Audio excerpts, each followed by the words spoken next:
Good morning बच्चों, आपका online class में एक बार फिर से स्वागत है और मैं आशा करती हूँ कि आप सभी बच्चे घर पर स्वस्थ और सुरक्षित होंगे।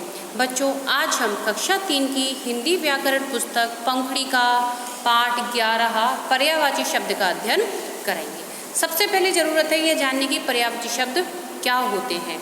पर्यायवाची शब्द होते हैं जैसे कि मानो एक शब्द है, जैसे मैंने ले लिया फूल, तो फूल के और नाम क्या क्या हैं? जैसे हम क्या कहते हैं, उनको पुष्प कहते हैं, प्रसून कहते हैं। तो ये क्या हो गए, उसके पर्यायवाची हो गए। तो ठीक है, आज इस पाठ के अंतर्गत हम पढ़ेंगे पर्यायवाची शब्द। पाठ 11 है आपका ये और इसका नाम है पर्यायवाची शब्द। सबसे पहले बच्चों, आप अपनी पुस्तक में देखिए, वहाँ कोई चित्र बने हुए हैं। एक चित्र में क्या हो रहा है, बारिश हो रही है, और दूसरे चित्र में सूरज दिखाया गया है।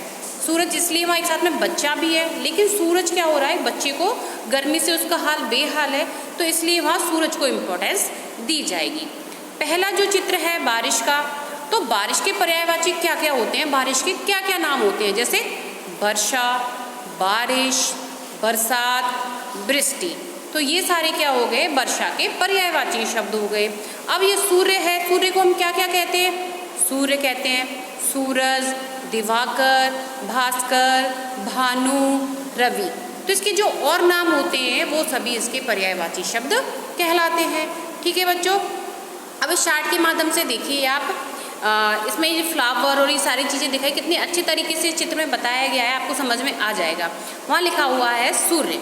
ठीक है, तो सूर्य को हम क्या कहते हैं, सूर्य को देखो हम क्या क्या कहते हैं, रवि कहते हैं, दिवाकर कहते हैं और दिनकर भी कहते हैं। तो सूर्य के पर्यायवाची शब्द कौन कौन से हो गए, रवि, दिनकर और दिवाकर। अगला है वो है फूल। फूल को अन्य नाम किन किन नामों से जाना जाता है, सुमन, कुसुम, पुष्प, प्रसून आदि और भी नाम है, लेकिन आपको यहाँ पर थोड़े कम कम बताया जा रहा है। होने के तो काफ़ी नेम्स होते हैं, उनके काफ़ी पर्यायवाची शब्द होते हैं, लेकिन आप हर किसी को याद नहीं कर सकते, इसलिए आपको 2 या 3 या 4 इतने ही बताए जाएंगे। अगला है चंद्रमा। चंद्रमा को क्या क्या कहते हैं हम, मयंक, चंद्र और सुधाकर। ये किसके पर्यायवाची हैं, चंद्रमा के। अब है चिड़िया। चिड़िया को क्या कहते हैं हम, खग, विहग और पक्षी। तो ये किसके पर्यायवाची शब्द हो गए, चिड़िया के। अब आपकी जो चार्ट देखोगे, इसमें दे रखा है वृक्ष।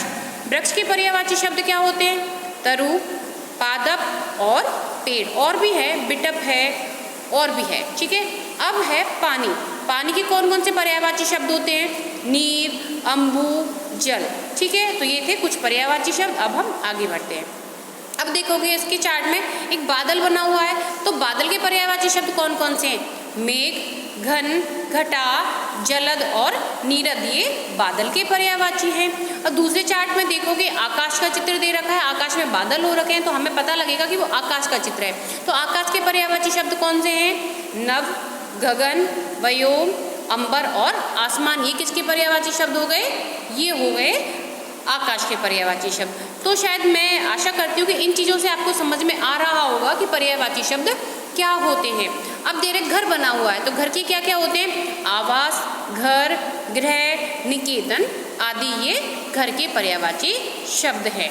ठीक है बच्चों, अब आप अपनी पुस्तक में देखिए, आपने ऊपर बने चित्रों और उनके नीचे लिखे शब्दों को पढ़ा।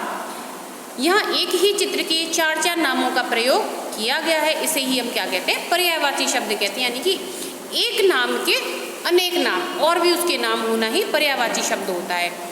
जब किसी वस्तु या प्राणी को उसके अनेक नामों से पुकारा जाता है, लेकिन उनका अर्थ एक ही होता है। ठीक है, नाम तो अनेक हैं, लेकिन उनका अर्थ क्या होना चाहिए, एक ही होना चाहिए।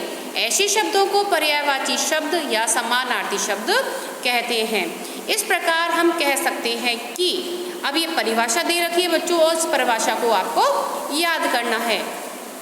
समान अर्थ बताने वाले शब्दों को पर्यायवाची व समानार्थी शब्द कहते हैं। ठीक है बच्चों, अब आगे बढ़ते हैं। अब ये सबसे, अब अपनी पुस्तक में देखोगे तो सबसे पहले कमल का चित्र दे रखा है। अब कमल के पर्यायवाची कौन कौन से हैं, कमल, पंकज, नीरज और जलस, ये कमल के पर्यायवाची शब्द है। अब ये चिड़िया दे रखी हैं, तो पक्षी, खग, बिहग, पंछी, ये पक्षी के पर्यायवाची शब्द हो गए।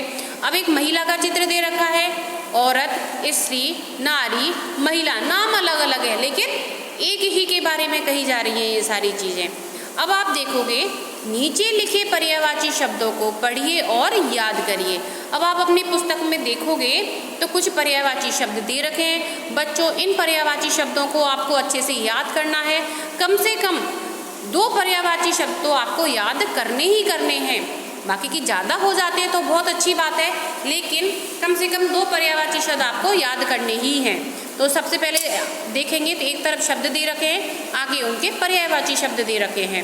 ठीक है, सबसे पहले है पानी। पानी के पर्यायवाची शब्द क्या हैं? जल, नीर, वारी। फिर है धरती। धरती को क्या क्या कहते हैं? पृथ्वी, भूमि और धरा। फिर है बादल, मेघ, घन, जलधर।